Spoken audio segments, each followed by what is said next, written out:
Legal Latte family, I have a quick question for you this week. Do you ever wish you could know with some sort of certainty what's coming next for your firm? Like, wouldn't it be nice to have a crystal ball so we knew where we were going? Well, I have good news. You don't need a crystal ball. You just need forecasting and maybe a snack because we're going to talk about numbers. And I promise this is not going to be math class and you're not going to get overwhelmed. So, this is really about predicting the future of your firm and making that future look more like a horse show at the top 10 in Scottsdale, which, I love to talk about my horse shows, and feel less like stuck at your desk for the fifth weekend in a row. Let's just jump right into it. Forecasting is basically a GPS for your money. It's not guessing, it's not hoping, it's looking at what you know, what clients you have, what fees you're charging, what your expenses are, and map out where you're headed. I love, love, love forecasting. So it really takes us from driving blindly to turning the headlights on. So here's why this is huge for you. Number one, you can plan for slow months. So you don't have to have a panic attack in December. And hey, March is going to be a slow month for us based on our history. So we are going to put some extra effort into January and February. And I can feel okay going through March, right? So it allows you to plan for the slow months. Or if a slow month comes a bit unexpectedly, you've already done a lot of work beforehand and in previous months to set you up to not be stressed out during that time. Two, you can also see if you're on track to reach your dream goal. So whether it's buying a horse, another dream goal I have, hiring help, or finally upgrading that ancient office printer that jams every Monday. I actually did have one of our clients tell us that she really wanted a new vacuum for her firm. So we built that into her forecast for the year. It can be something fairly simple that you've just been putting off, or it can be something really, really big that you want to get accomplished. And then best of all, you can stop saying, I think things are going okay, and start saying, I know I'm crushing it with my finances. Here's a couple of actionable tips that you can take to start a simple forecast if you don't have one already. I'm going to keep it super simple, no fancy software required.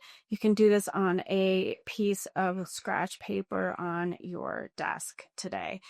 Think about how many clients you sign per month, usually per month. And let's just say it's 5. We're going to keep it simple today. What's your average fee per client? We're just going to go with $3,000. So you're going to multiply 5 by 3,000. That gets you to $15,000 a month in revenue. So now let's list your monthly expenses. Again, this can be pretty high level. What's your rent? Maybe it's $2,000 a month. Maybe your staffing is $6,000. You may have a couple people. Your tech, $1,000 a month. Your latte fund, maybe it's $300. That might be a little bit much.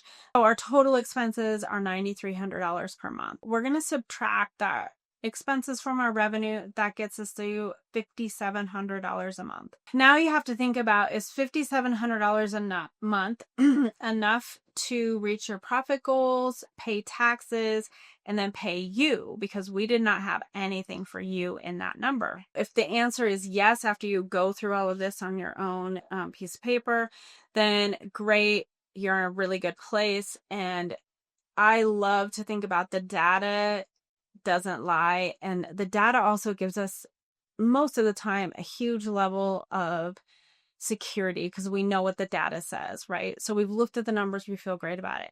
If the answer to that question is no, then what do you have to do to adjust? Do you need to get more clients? So maybe 5 a month isn't enough. You need to increase your goals. Maybe you need to charge higher fees. I did a Legal Latte episode on charging higher fees.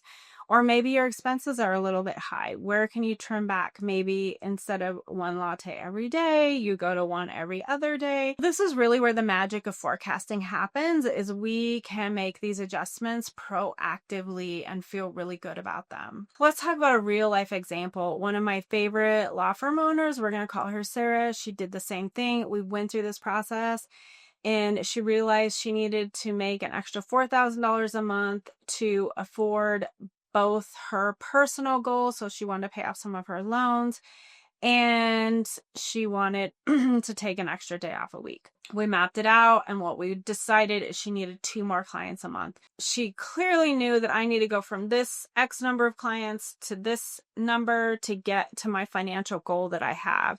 And it's really easy once you have the data, right? You can make the decisions and you can decide where you want to go. She was able to stop stressing out and start focusing energy on getting those 2 more clients instead of wondering where she was at with her money. So now she's paying off those student loans and she feels great. So wrap it up. This episode, forecasting isn't scary. It's all about getting clarity and confidence, and then you can make decisions with confidence, right? Here's your task for this week. Pull out a piece of paper, notebook, or even a spreadsheet if you want to get super sophisticated, and forecast your next 3 months. If we don't already have this through our services, it's something you can do yourself. And then ask yourself, does this get me closer to my dream goals, my dream life? If not, you need to make some tweaks. Remember, you don't need a fortune teller. You just need forecasting. And me, if you want CFO services, because I'm going to be here to cheer you on and keep you focused on your goals. Until next time, keep your lattes warm, your forecast clear, and your goals big. See you next week, friends.